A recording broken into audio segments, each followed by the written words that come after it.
ಸಂಸ್ಥಾಪಕ ಅಧ್ಯಕ್ಷರವರು ಇವತ್ತು ಬೆಂಗಳೂರು ನಗರದ ಗಿರೇಬಾಜು ಕಲಾ ಪ್ರಪಂಚದ ಮನೆ ಮಾತಾಗಿದ್ದಾರೆ. ಇವತ್ತು ಅವರು ನಮ್ಮೊಂದಿಗಿದ್ದಾರೆ. ಸರ್, ಇವತ್ತು 11 ಗಂಟೆ 55 ನಿಮಿಷಗಳ ಕಾಲ ಅಕ್ಕಿ ಬಿಟ್ಟಿದ್ದೀರಾ ನೀವು. 25 ದಾಬಡಿಗಳ ಪೈಕಿ, ಅದರಲ್ಲಿ 20 ದಾಬಡಿಗಳ ಪೈಕಿ ಈ ಎಲ್ಲ ದಾಬಡಿಗಳನ್ನ ಬೇಕಿಸ್ಕೊಂಡು ನಿಮ್ಮ ಅಕ್ಕಿ ಚಪ್ಪರ್ ರೇಟ್ದಾರ್ ಚೆನ್ನಾಗಿ ಅಕ್ಕಿ ಆಡ್ತು. ಶ್ರೀಗಂಧಕ್ಕೂ ಅದೇ ಥರ ಅದೇ ಅಕ್ಕಿ ಆಡುತ್ತೆ. ಆ ಅಕ್ಕಿ ವಿಶೇಷತೆ ನಿನ್ನೆ ನಿಮಗೆ ಈ ಬಹುಮಾನ ತಂದುಕೊಟ್ಟಂತಹ ಚಾಮುಂಡೇಶ್ವರಿ ಟೂರ್ನಮೆಂಟ್ ಬಗ್ಗೆ, ಪವರ್ ಸ್ಟಾರ್ ಪಡೆ ಗ್ರೂಪ್ ಬಗ್ಗೆ, ಅಂಬಾರಿ ಪಡೆ ಗ್ರೂಪ್ ಬಗ್ಗೆ ನಿಮ್ಮ ಅನಿಸಿಕೆ, ಅಭಿಪ್ರಾಯ ಮತ್ತು ಚಾಮುಂಡೇಶ್ವರಿ ಸಂಸ್ಥೆಗೆ ಧನ್ಯವಾದಗಳು ತಿಳಿಸ್ತೇನೆ. ನಮಗೆ ಈ ಟೂರ್ನಮೆಂಟಲ್ಲಿ ಸೇರಬೇಕಂತ ಭಾಳ ಆಸೆ ಇತ್ತು. ಸುಮಾರು ವರ್ಷದಿಂದ ಆಗಲಿಲ್ಲ. ಏನೋ ಈ ವರ್ಷ ಸೇರಿ ಮೊದಲನೇ ವರ್ಷವೇ ಒಂದು ಅಚೀವ್ಮೆಂಟ್ ಮಾಡಬೇಕು ಅನ್ನೋದು ಒಂದಷ್ಟು ಒಳ್ಳೆ ರೀತಿಯಲ್ಲಿ ಅಕ್ಕಿ ಬಿಟ್ಟಿದ್ದೀವಿ.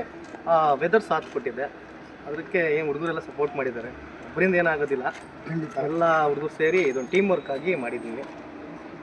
ಈ ಸಂದರ್ಭದಲ್ಲಿ ನಿಮ್ಮ ಪೂಜ್ಯ ಗುರುಗಳಾದ ಮಾಗಡಿ ರಾಜಣ್ಣನವ್ರ ಬಗ್ಗೆ ಒಂದೆರಡು ಮಾತು ಹೇಳಬೇಕು ಅಂತ. ಅವರಿವತ್ತು ನಮಗೆ ವಿದ್ಯೆ ದಾನ ಮಾಡಿದ್ದಕ್ಕೆ ನಾವು ಈ ಸ್ಟೇಜಿಗೆ ಬಂದು ನಿಂತಿರೋದು. ಅವರು ಈ ಸಂದರ್ಭದಲ್ಲಿ ಈ ಒಂದು ಸನ್ನಿವೇಶದಲ್ಲಿ ಇಲ್ಲ ಅನ್ನೋದು ಒಂದು ಕೊರತೆ ಇದೆ. ಆದ್ರೆ ಅವ್ರ ಆಶೀರ್ವಾದ ಸದಾಕಾಲ ಇದ್ದೇ ಅವರು ಶಿಷ್ಯಂದ್ರಿಗೆ ಯಾವಾಗಲೂ ಇರುತ್ತೆ ಅಂತ ಹೇಳ್ತಾ, ಸ್ನೇಹಿತರೆ, ನಮ್ಮ ಯೋಗೇಶ್ ಅವ್ರ ಥರನೇ ಮಾಗಡಿ ರಾಜಣ್ಣನ ಶಿಷ್ಯ ಅಂತ ಇಲ್ಲ. ಬೆಂಗಳೂರು ನಗರದಲ್ಲಿ ಸುಮಾರು ದೊಡ್ಡ ದೊಡ್ಡ ಶೋಧದಾರಗಳಿದ್ದಾರೆ.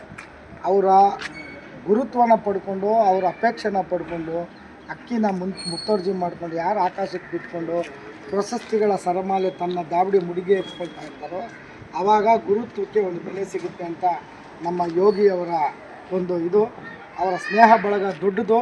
ಆದರೆ ಇದೇ ಥರ ಯಶಸ್ವಿ ಆಗ್ತಾ ಇರಲಿ. ಎಲ್ಲ ವಿಭಾಗದಲ್ಲೂ ಬೆಂಗಳೂರು ನಗರದ ಎಲ್ಲ ಆಟ ಸ್ಪರ್ಧೆಗಳಲ್ಲೂ ಅವರು ಮೇಲುಗೈ ಸಾಧಿಸಿ ಯಶಸ್ವಿಯ ಶಿಖರವಿರಲಿ ಅಂತ ಹೇಳ್ತಾ, ಈ ಸಮಯದಲ್ಲಿ ಅವರಿಗೆ ಶುಭಾಶಯ ಕೋರುವುದರ ಮುಖಾಂತರ ನಾವು ಈ ಅಪ್ಡೇಟ್ನ